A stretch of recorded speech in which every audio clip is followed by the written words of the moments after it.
Hello, everyone. This is Carla from the Rehan Allahwala's World of Connections. And we are here, I am here to speak with Shafaq Alam, who is a jewelry designer in Karachi. And we are going to talk about her life, her work, and her passions. Having said that, I want to remind you that the show is sponsored by the Institute of Peace, which is an online organization promoting peace one conversation at a time. Shafaq, can you please introduce yourself? I'm Shafaq Alam, and since you said you introduced me, I'm a jewelry designer, plus I'm a sonologist. What is a sonologist? A person who does the ultrasounds, the sonographs, ultrasound. So my specialization is the abdomen and pelvis, and but I don't practice in that because there are some policies of our government wherein my license, I don't have the license currently. So I stopped working with on that, but I do work on training the paramedics and medical welfare and a lot of welfare work to make people happy. And art is my passion. So I've been doing artwork of all kinds. I've worked on all medias of art, painting. I mean drawing and paintings and all these designing and since you know that the culture of subcontinent dresses is very rich and colorful, and the designs and everything is very much what I should say, that it is very colorful and full of work with a lot of things added on it, with the gold and silver and gems and all these things. Then I ventured into the jewelry designing. Last time when I spoke to you, I was just thinking of doing a lot of things, but I hadn't done those. But now I was Why haven't you been doing? Actually, that was just the beginning. It's not been. I have been working in jewelry for past 1.5 years. And in past 1.5 years, there were a lot of things to learn, and in this whole year I've learned a lot, and I have created new concepts. I discovered a lot of things. I learned a lot of things myself, and started and now due to COVID there was some problems, but now I'm going to the trainings of the jewelry making, different kinds of things, different processes which are involved in jewelry making.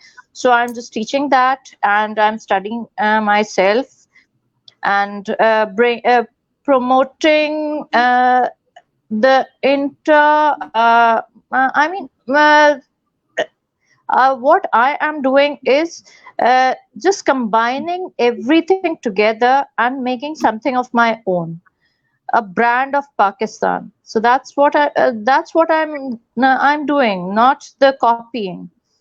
So I just introduced a catalog.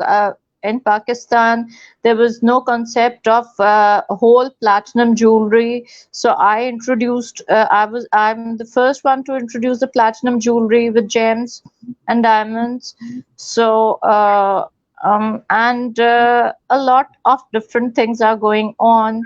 So this is what I'm doing, and a pleasant journey, I must say. A whole lot of learning experience and a pleasant journey. So that is what I'm doing, and I'm continuing, and welfare work goes on. So since what is it that makes it a pleasant journey? pleasant journey, because when you are learning new things, every new thing, every uh, new thing you learn, it is a good experience when you overcome that fear of yours that you can't do this, and when you are able to do it, so that becomes pleasant in itself. So, what was the fear you had in doing this? Actually, I did not have the fear, but when I asked a lot of people that please teach me this, want to learn all these processes, nobody was ready to teach me. Go to that institute or that institute. I say I don't have time. I can learn online. I can do a lot of things online. I can do the work with my hands, and but I must see what goes on in a workshop. But nobody was ready to help me into it. Then I just thought that now I'll just show everybody that I have learned everything. So I started watching the YouTube videos. When I started the YouTube videos, there was a lot of things to learn. Definitely, in our craftsmen, they deal with the language. There was a language barrier. Definitely, I was more well versed in English than the local language used by the craftsmen. So I had to dig out all those things which I knew in English, and which were the terms which I did not know in the local craftsman language. I won't say it's Urdu, I won't say it's Hindi, I won't say it's any other language, but the thing is, the crafters have got a different sort of language of different things. So I overcame that, and after about 15 days of my asking the craftsman that just help me out in this, I want to learn it. When I was telling them that you are doing this wrong, you have to do it this way, and I was talking in their language, so it sort of gave me such a pleasure that they said, "You, where did you learn this from?" I said, uh, "Computer is there, internet is there, everything is present. You have to be a learner. If you don't teach, do you think that there is no one else who can teach me?" I did. I opened I made use of the internet. I did what I could. So that's how it became pleasant, and by started learning, and with every barrier I crossed, so it became better and better. Okay, what was the first barrier you had to cross? Barrier I had to cross is because the craftsmanship is a male dominated society or culture. I mean, females are not welcome. They go there for order, that's fine, but they don't want any woman to give them orders. They have got strong egos. They have ego. They are so egoistic that getting dictated by a woman is like an abuse to them. So that was and still is a barrier that I have to go through every now and then. but now I've learned how to tackle. I used to, I've been working with men for quite a couple of years, and in the medical field, definitely. So it's not like that. But in the jewelry making, it was the whole new thing that the even the craftsmen who are quite low paid, they also have got such strong egos. Oh, how can a woman dictate us? So that was something of a problem for me. So that was your first barrier.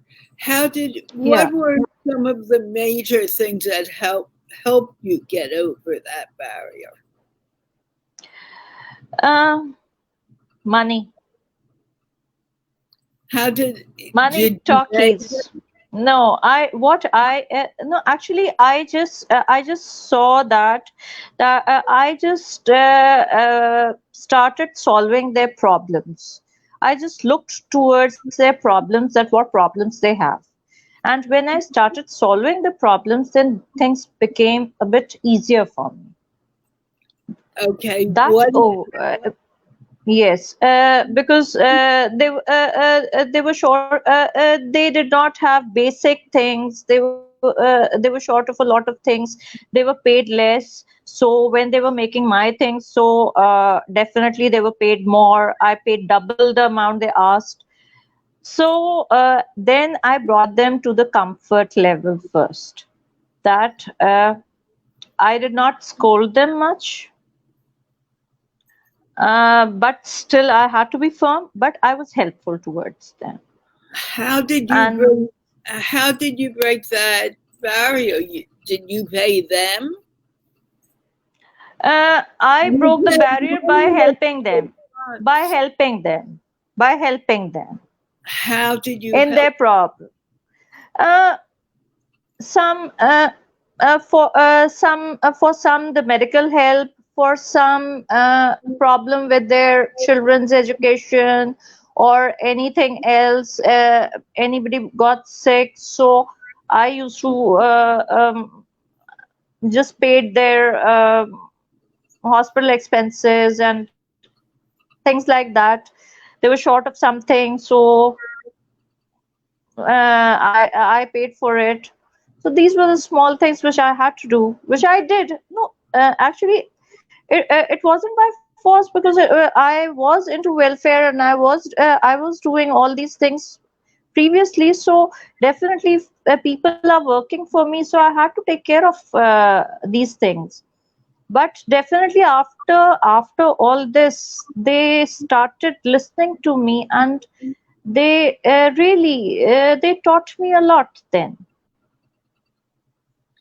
Okay, you were in your own country, and were you hiring these people as employees, or I don't quite get what you were doing No, when you actually, were what happens is that there when we are designing something, it's not they are not our employees. Actually, the crafters, we there are 10 10 craftsmen to design one thing. So we select one or two of them to make. We give them the chore,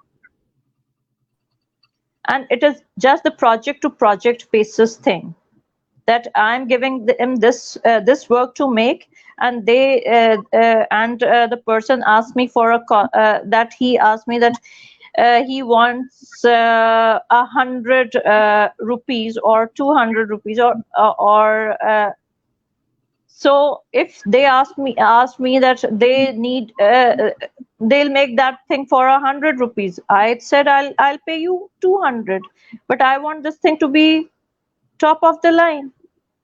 So if they are getting the double of the amount, where others ask them, instead of 100 take 80 or 70, they are getting 200.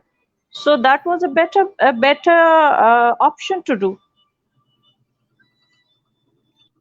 I still don't understand how you help them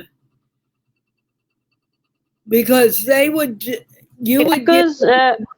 Well, let me finish my question. yes, From what I yes, understand, you gave them the money for hospital bills or doctor bills. Did they yes, have the skills to make the jewelry you wanted? Or were you teaching them yes, skills? they had.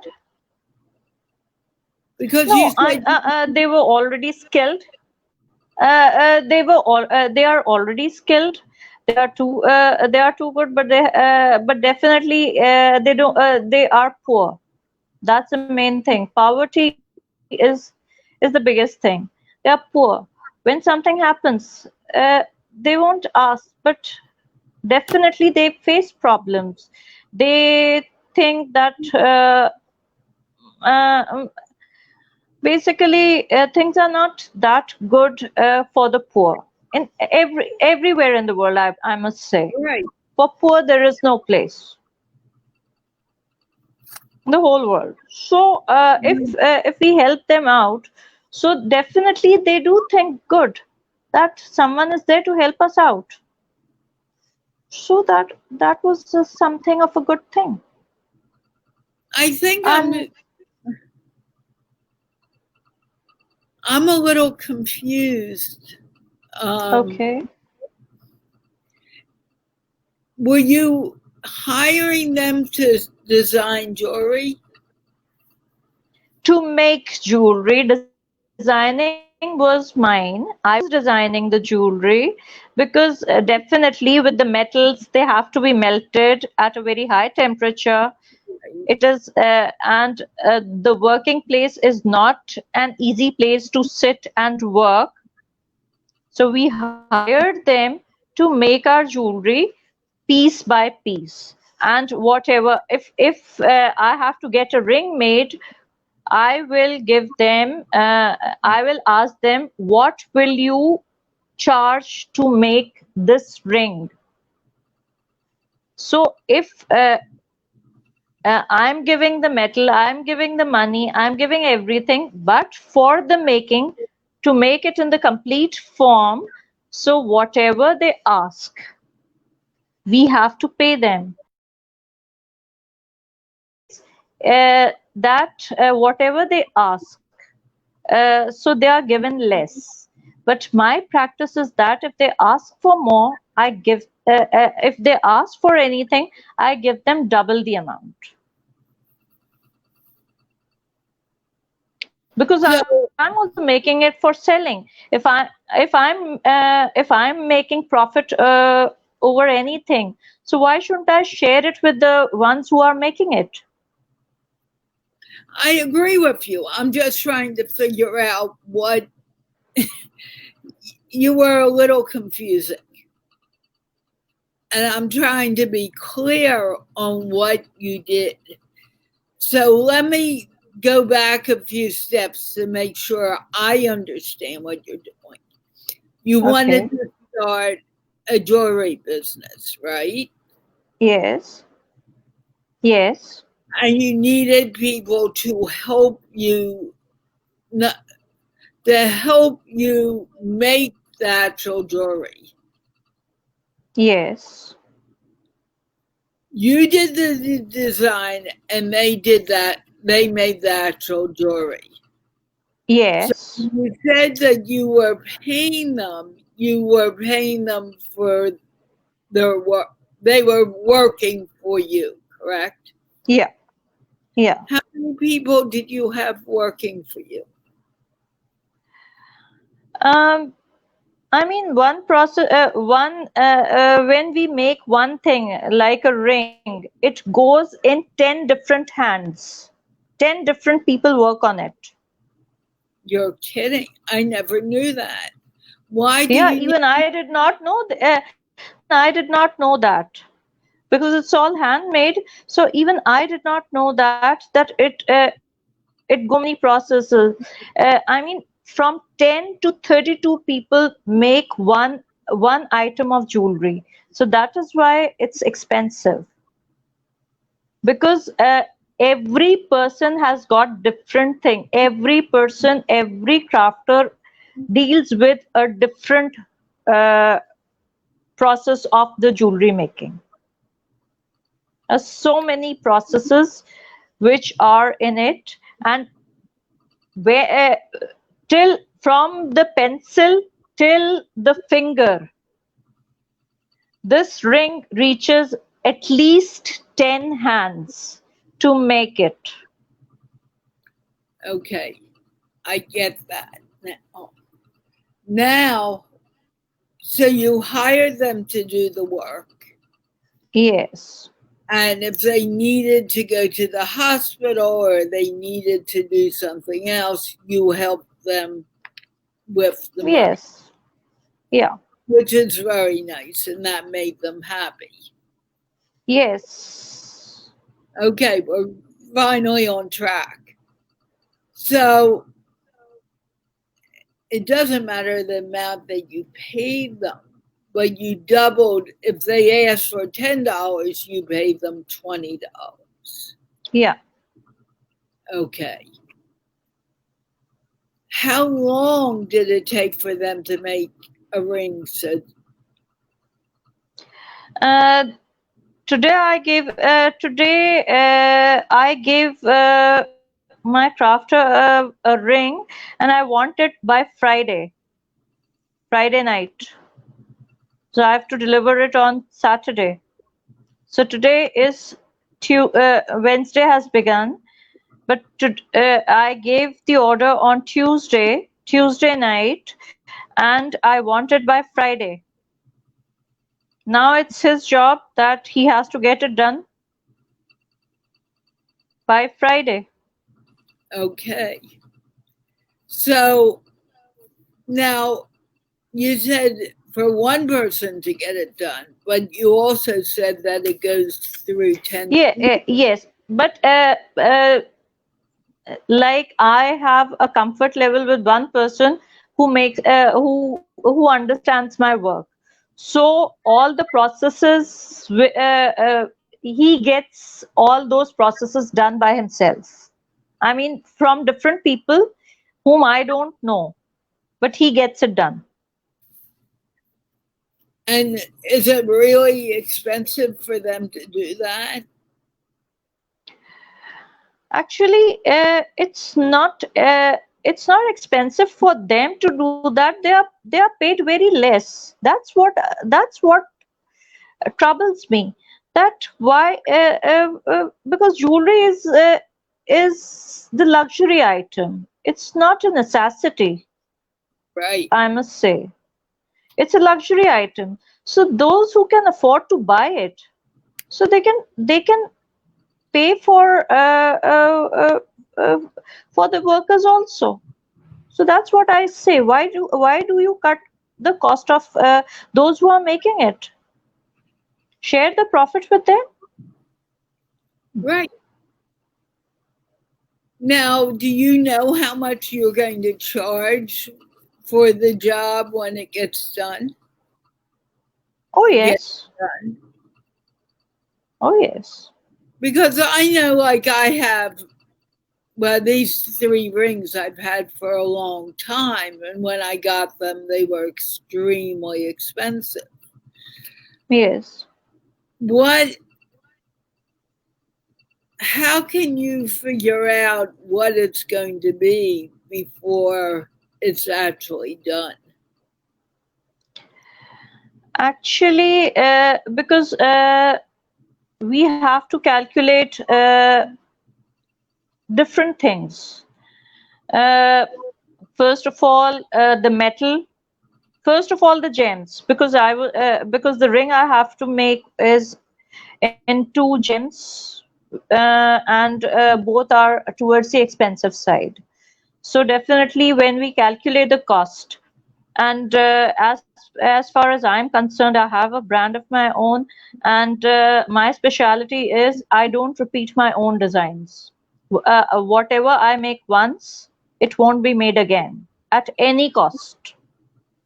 So the thing is, cost of the gems, cost of the metal, then the making cost, uh, then there are a lot of things associated with it, packing and multiple things.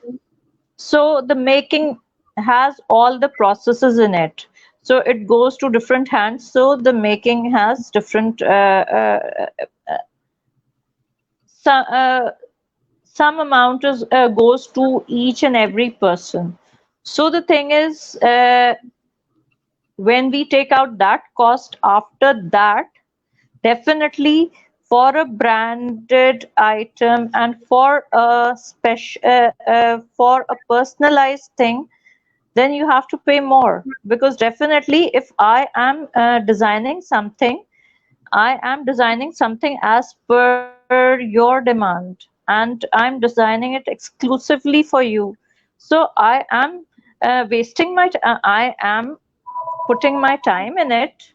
I'm putting my efforts, my brain work in it. So that also has some cost. Right. So now I'm beginning to understand. Now, how does this work in making people happy? This work making people happy in the sense that right now, after the COVID, people are more inclined towards the necessities. Right. So definitely, luxuries are a thing of the past at the moment. Only if there is a wedding or any occasion, birthdays or any right now a graduation or anything else, a newborn baby, so gift for that newborn. So that is usually in the form of jewelry. So only in in these things, and the price of gold, because in the subcontinent, gold, the yellow gold, 22 karat gold is more in vogue. So definitely it's too expensive, and people can't afford it at the moment. So they are going towards the artificial jewelry, which is causing which is causing allergies and everything. So now what I'm doing is that bringing more women towards branding, because because those who are rich, they have money, and the women, they don't, their husbands work and they're sitting at home doing nothing, either they are partying or anything. So why not make a brand of your own, make yourself famous. Everybody wants fame. Why? So Why do in people that, want fame? they just want their name and fame. Not Why? I don't. I don't know why, because I just run away from fame and name. I want my work to speak. Right. I So just why do you think people want fame, or they want their work to speak for them? no, I want my work to speak for them. People want their face and their name to be recognized. Okay, and what do you want? I want one thing, that people should not recognize me by my face, but when they see any work like uh, like any famous artist, his or her work, or any literary work, literature, if you go through the literature, so everyone has their own style. So with my work also, my style is there in my work. So if anybody sees anything, they should just say that this is done by such and such person. We don't know who she is, or if it is a he or a she, but it is done by this person. We don't know who that is. So, I just want my work to be recognized. but that's still fame for you. If your work Maybe. is being recognized, that's fame for you. Yes, in a way. In a way. Completely. Yes. Yes, yes. Let's say you didn't do this, but I have my snake ring. A friend Right. of mine made this ring for me. I haven't seen him in Okay. years. I don't know how famous he is right now, or even if he is famous. But the Right. thing is, he made it. When I think of this ring, I think of him because he's an old friend. Yes. But it didn't bring me any fame, and it didn't bring him any fame, as far as I know. But what it did do, possibly, was bring a feeling of goodwill. So, Yes. are you saying that your work will give you fame? No, actually, Carla, here there is one more thing I have to tell you. There are the famous designers like Cartier, Gerard, Yeah. Gucci, all these designers, Chanel, Tiffany, all these designers are there. They have got their signatures, right? They have got their signature styles. But in Pakistan, there is no such brand which has its signature. So Okay. what I am doing, what happens is that people get the things made, the things of those famous designers copied, and they get the stamps of those designers engraved inside the rings or the bands or whatever jewelry piece they are making, and they're very happy to wear that. So what I am trying to do is to make a brand of Pakistan which people feel proud to wear, that it's a Pakistan, it's a local brand. That is what I'm working into. It's not about me. It's more about my country, and it's more about spreading the good name of my country, that something, this is the jewelry piece, this is a brand, and this is the artwork of a Pakistani woman who is making this, who has this brand, and it is uh, creating a bit of a difference, and it is going all around the world. And that is what I'm working into, and that is what I'm working on, bringing the women into, that make the brands of their own, so that whatever negativities are there about a country, they change the concept of our country as a very conservative, that women are suppressed and all these things.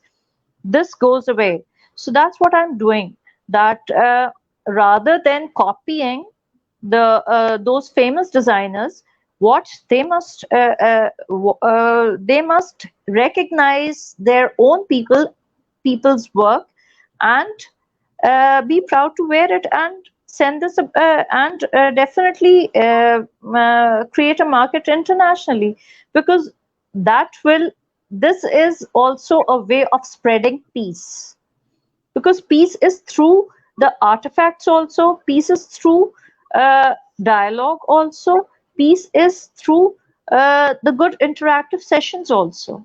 So this is what I'm trying to do, that uh, art itself is a work of peace, and definitely jewelry is a very good for good thing, to send a good uh, message abroad, that look, Pakistan is not what it is term to be. So It is a peaceful country. So would you say your dream in life is to create something that will make Pakistan stand out? Yeah, that is what I'm working into. It's not me. It's my country that I'm focusing on. That every there are brands present of every country, and I am working on the same lines. I'm studying them. I'm working on the same lines, and definitely bringing about some changes according to the environment of my country. So that's what I'm doing, and I want to spread a message that women of Pakistan are doing this as well.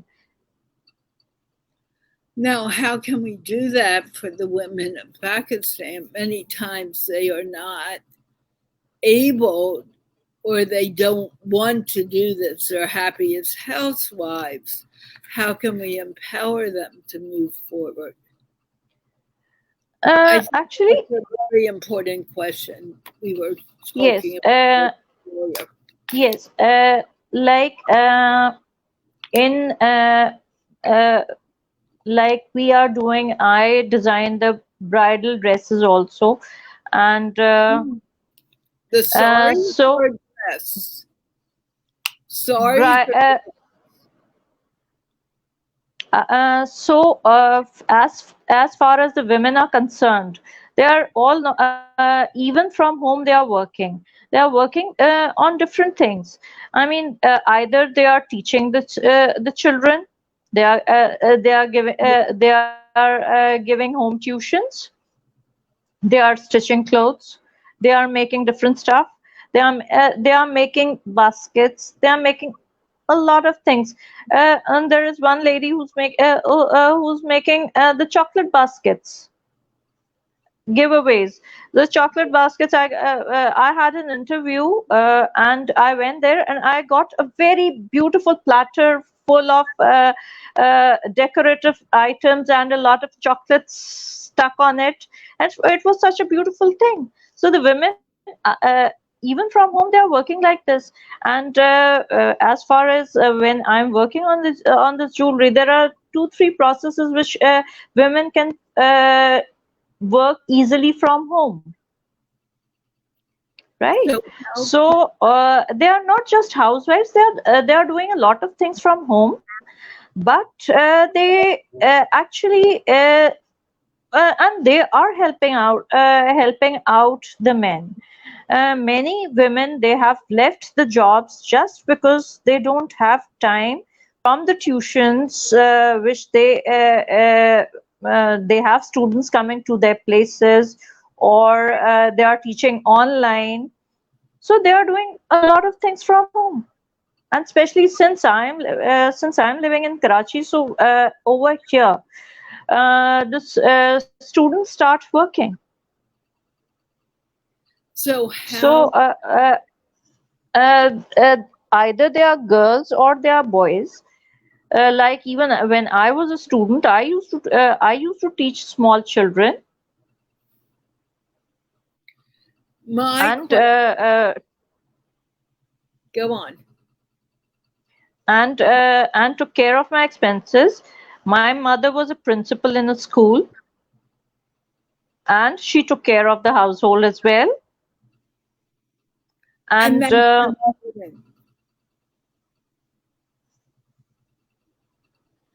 today we did I don't know if you know about my show Mindpour, where we are talking about raising consciousness, but I did an yes, all woman's panel. And in the okay. panel, we're talking about women being more capable of expressing themselves.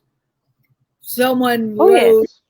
in the chat that women don't do it in Pakistan because the men are not hiring women.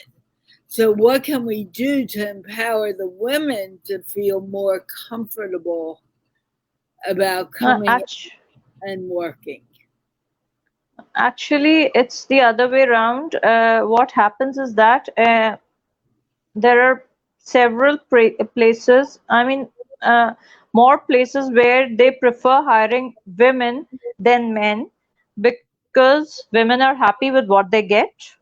They don't charge too much, and they work truly hard, harder than men, and definitely there is uh, uh, this thing goes on. It's not like that women are not hired. Women are hired and they are on the top jobs as well. So it's not, it might be at certain places or in the low-lying areas, but not in the big cities. Because over here, uh, my friends, they are big bureaucrats. They are businesswomen, and they are doing a lot of things. So and definitely the doctors, the consultants, and everything. So women are not. They are and they are taking care of the household as well. I They are not know. just housewives. I hate that term, just housewives. But it was And house a man from Islamabad who I know who was commenting on how can we get the women to be more out there and more open and more into the world than staying home only. staying home and taking care of the household. Over here there is a joint family system as well, and a woman is taking care of a lot of things, the whole family, the whole of I mean, it's not just a household, it's a whole bunch of uh, uh, multiple households whom we have to take care about. I have to take care about three households: one my maternal family, one my paternal family, and one my in-laws, extended family. So three families and the whole lot, second cousins, third cousins, so on and so forth, all these. So we have to take care of all these things. We have to take care of we have to invite them for dinners, lunches, off and on, and definitely we have to visit them, and we have to visit them. We have to give there are weddings, there are funerals, someone is not well. Like in my household, if anybody gets unwell, I'm the first one who gets the call, and either I have to rush to the hospital, or I have to give instructions from on the phone, and I have to keep a track of all the things which are going on. If any of my friends are there in that hospital, so they keep track of it. So it's not like that. So it's in Pakistan, if a man says that, so he doesn't know that he can't take care of three families simultaneously. A woman does. So just the housewife has to take care of a lot of people, around more than 100 people, and keep track uh, of each and every name, face, their children, number of children, their weddings, their funerals, their so on and so forth, and the list goes on. And that So was the this, point he was making, that yeah, he was making, yeah. women are not appreciated enough. No, no. Women are doing a lot. Even at home, they have to do a lot. Right. Yes, But what he was saying was women are not appreciated. They are taken for granted. How oh can this yes, change? this thing changes because the male ego is still actually they are not they this is all about humanity. This is all about the teachings of, if they go into the religion also, the teachings are uh, appreciating the woman, appreciating each and every act of woman, right? So when they are totally away from all these things. They don't know things properly. All they know is, all they care about is, uh, men usually all they care about is that in Islam they are permitted to have 4 wives simultaneously. You must have heard it. Okay. Do you have any So go on. But they do not understand that that is not the case. It is, they have to do justice. If they can't do justice, they have to marry just one. So they are ready to have 4 wives, but they can't pray 5 times a day. So it is the mindset of those kind of men that they That's don't not appreciate women. the man that I was talking about appreciates his wife and appreciates women. So that's not really where I was going, but that's okay. Do you have any words of wisdom that you want to share with our audience before we close? Yes, actually, words of wisdom is that uh, everybody thinks that the grass is greener at the other pastures. Rather than focusing on the grass on the other side, better grow your own grass and make it greener. Okay, thank you. I want to thank you for talking with me tonight and thank those people who watched this interview. And hopefully, we'll talk again sometime. And It yes, you it want was nice talking to you, and after a long time, after actually almost a year, I must say. it was about a year ago. Yeah. And I want to thank the audience for watching and the Institute of Peace for sponsoring this conversation. And can we wave goodbye? Bye. Bye. Bye. Have a good day, peeps. And